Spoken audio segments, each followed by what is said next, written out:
వెనకట ఎట్లున్నా ఏమున్నా ఆల్మగళ్ళిద్దరూ ఆఖరి దాకా కలిసిమెలిసి ఉండేటోళ్ళు. ఇంతకెక్కువైనా తక్కువైనా జోడెడ్ల తీరుగా బండి ముంగటికి గుంజుకొని పోయేటోళ్ళు.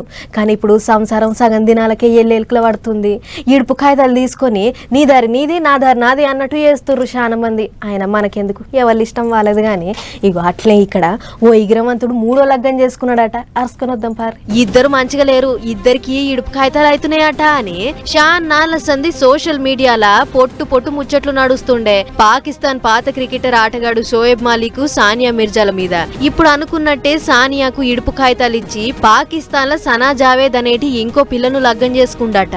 ఇన్నొద్దులు తెలంగాణ అల్లుడు హైదరాబాద్ అల్లుడు అని అనుకున్న మాలిక్ అన్న ఇప్పుడు మళ్ళా పాకిస్తాన్ కి అల్లునిగా మారిండు.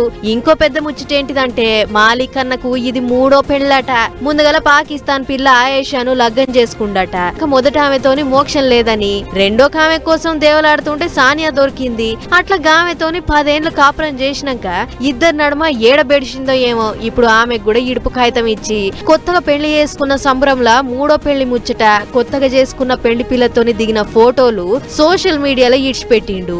అట్లా ఇప్పుడు గా ఫోటోలు నెట్ల పట్టుకొని పొట్టు తిరుగుతున్నాయి. ఇక ఇప్పుడు ఈ ఫోటోలను చూసిన నెట్ అన్నలు ఎవరికి నచ్చినట్టు వాళ్ళు కామెంట్లు రాస్తుర్రు. ఇడుపు కాగితం ఇచ్చుడు ఆలస్యం లేదు, లగ్గం చేసుకున్నాడు ఆలస్యం లేదు అని అనుకుంటా కామెంట్లు రాస్తుర్రు చాలా మందాక. ఏమో పొర్రి, ఏం చేస్తాం కలికాలం. మరి చూడాలే షోయబ్ మాలిక్ లగ్గం మీద సానియా మిర్జా ఏమంటదో ఇక.